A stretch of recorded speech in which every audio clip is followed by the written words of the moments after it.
Hi, my name is Olivia Vota, and it's been 25 minutes of our bench rest, and we're ready to do our final shaping so that our dough can go into the final rise.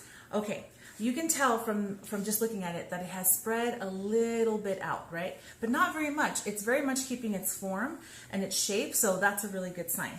Okay, so now I'm going to take my bench rest.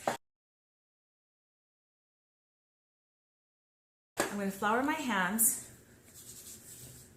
and I'm going to do some stretching and folding that I want you to pay attention to, because this is what I do for all of my breads, all of my artisan breads. Okay, I'm going to put a little bit of flour here,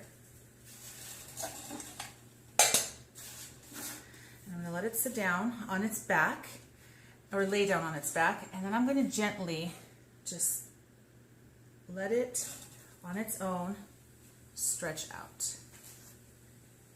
Okay, and it's heavy, and so it's pulling down, and I like that. Okay, so now I'm going to fold this in right there where you can see.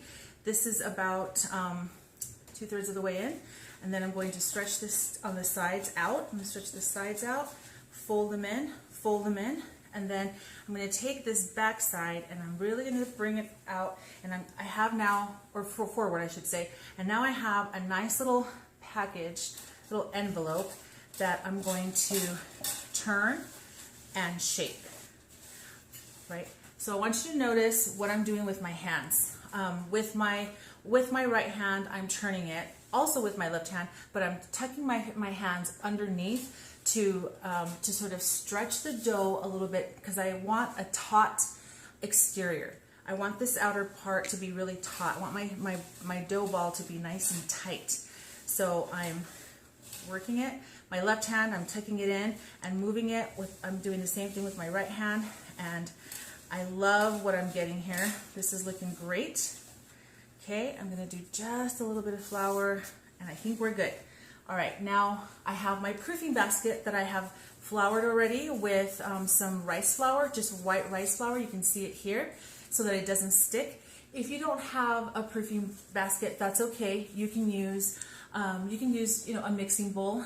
I would probably line it though with whatever cloth you have, whatever fabric you have that won't make it so that the dough sticks to it. So flour your towel really well, and then use that, because I think if you try to use just the straight bowl, the flour doesn't stick to the sides of the bowl, and I'm afraid that it might stick to the bowl. So instead of having that happen, use a towel, a kitchen towel that is made out of, maybe linen. If you have linen, linen is great, or cotton, just really well floured cotton. Okay.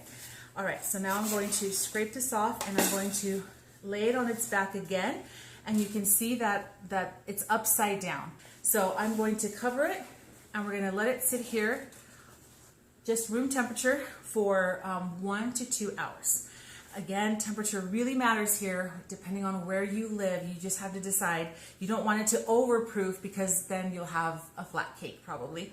But if where you live is really cold, then you definitely want to give it plenty of time to rise. It's not going to rise. It's not going to rise double in size. Okay, that's probably not going to happen for this kind of loaf. But you will see. So take a good look right now, so that you can remember kind of what it looks like right now. And then when we come back in about an hour or so, you'll see that it has definitely grown. All right, so I'll see you here in about an hour.